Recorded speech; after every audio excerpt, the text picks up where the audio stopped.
I'd like to introduce you to somebody. Meet Phoebe. You know her. She is the one dropping off her kids to school on her way to work. Always a little harried getting the kids in and out of the minivan. She's the one that can't ever help with the cakewalk, the fundraiser, or the PTA. Her kids are in high school, middle school, and one under 5. Always apologizing when her kids don't have their shirts tucked in, forgetting to bring back the signed form, and $15 for the field trip. We all know Phoebe. Here's what you don't know. She raises her kids alone, and she just got evicted. She stopped getting hours at her $13 an hour job last week after her car broke down, and she couldn't get there for 3 days. She didn't have the rent money at the first of the month, and she and the kids had to get out before they got put on the street. Until this happened, she'd never been homeless before. She's worked her whole life. She doesn't have any family here, no bank of mom and dad for her. But a friend let her stay in an apartment complex living room.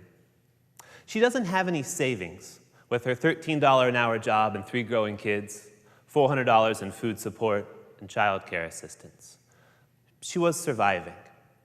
She has her high school diploma, and she changed jobs often due to transportation issues, having to pick up a sick child at school, or her car breaking down yet again. She doesn't have access to credit because most of her jobs are paid on this, a pay card, similar to a gift card, but it's not connected to any bank. She has to take her money out of an ATM, and she gets 1 free withdrawal each month. She has to be careful not to make much more than $2,200 a month. If she does, she could lose that food support, the child care assistance, and her Medicaid. The value of these benefits are over $1,000 a month. The value of a $1 raise that would put her over this limit is about $150. To her, the value of these benefits are just as important as the job itself. She can't afford to feed her kids without that food support. She can't go to work without child care. This is the benefits cliff. When I started working with Phoebe, she was tired of the cycle that she was in, always in dead-end jobs with no chance for her to succeed. Right now, there are over 200 available positions for certified nursing assistants. This is a certification, so it does not qualify for federal financial aid like college. A 3-month course results in a full-time, $15 an hour job with benefits like health insurance, retirement, community college, tuition reimbursement. With this connection, Phoebe can earn her associates and enter into a middle-class career like a radiological technician or a registered nurse. She can go from making $13 an hour to a $50,000 annual salary. By moving Phoebe from a part-time job to a full-time career, we can end poverty one family at a time.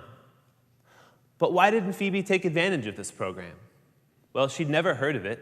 She'd never worked in the medical field before, and she needed a job now to support her family.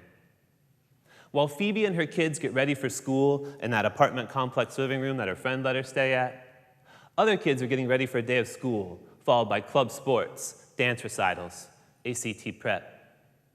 While other parents are gearing up for the next day of their career, Phoebe is about to start her second job. The difference is more than income. For the last 3 years, I served as the homeless outreach specialist for Lincoln Public Schools, serving the 500 students that become homeless each year. And what I learned is that these families are just like Phoebe. They became homeless while working.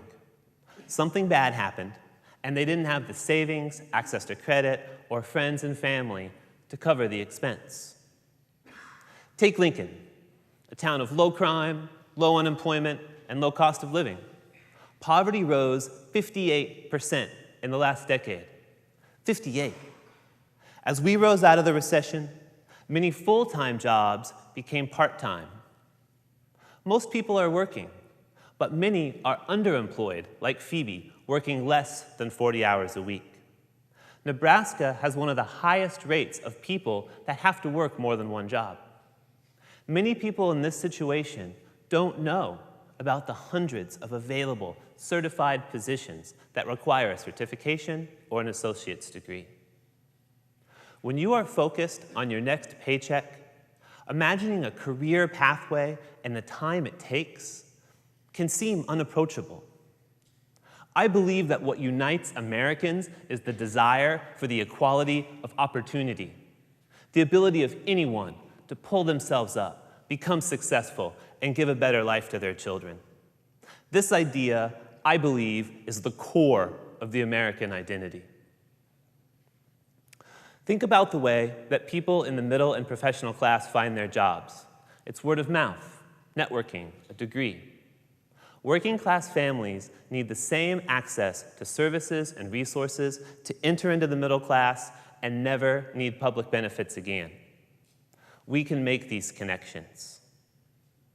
I now work for an organization called Prosper Lincoln, and my goal is to make these connections. We can build a connected universe of employers, educators, employers, and people. By connecting existing services, we do not recreate the wheel. We create a deliberate pathway for people to build skills, learn about the services, and enter into stable and sustainable employment. I talk to employers every day, and they tell me they cannot find enough jobs for their people. These are open, certified positions. And what the issue is that they can't find these people so their businesses can be successful. But what we are doing for Prosper Lincoln is we applied for a federal grant that with 37 public and private partners, 37.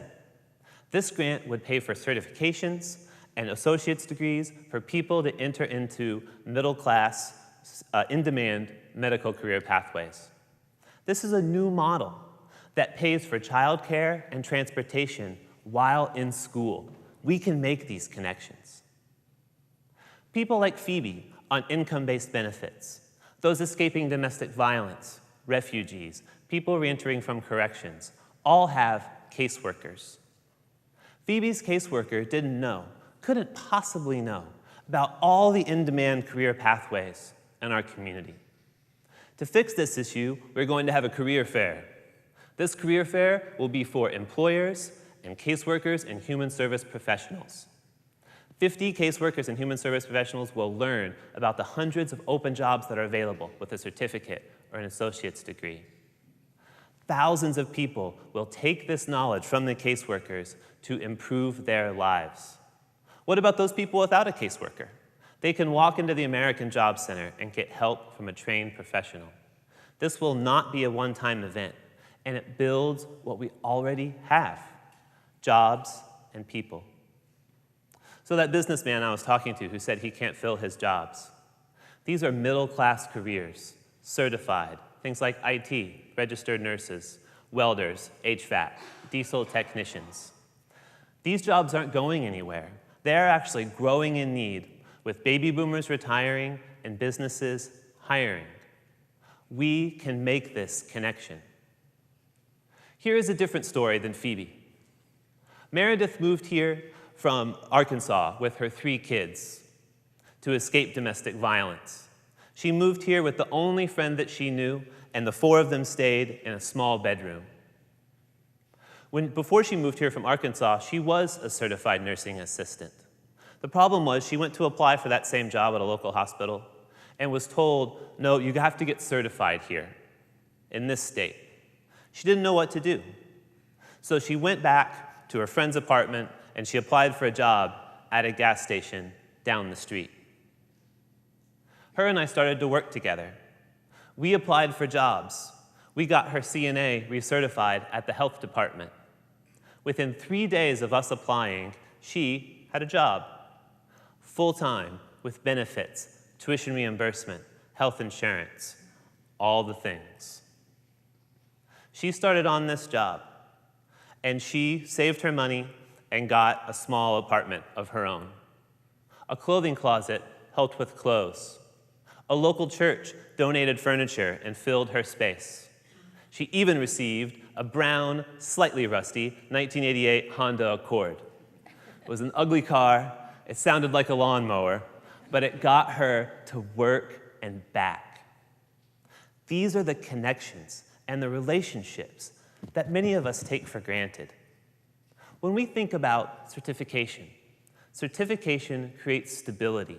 Stability creates roots. When you have career stability, we can create thriving neighborhoods. This is what brings us together. Phoebe is no longer in poverty, and her kids love her new job because they see her more. She hasn't graduated. She's just about to graduate with her degree as a registered nurse. Meredith is no longer in poverty, and it's not just her. We are forging economic development by linking together the agencies, employers, educators, and people.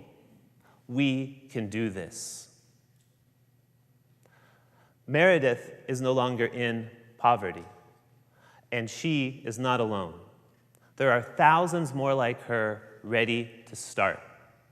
With this connected community of the educators, employers, human service agencies, and people in our community, we can end poverty. Success is connection, certification, and stability. Thank you.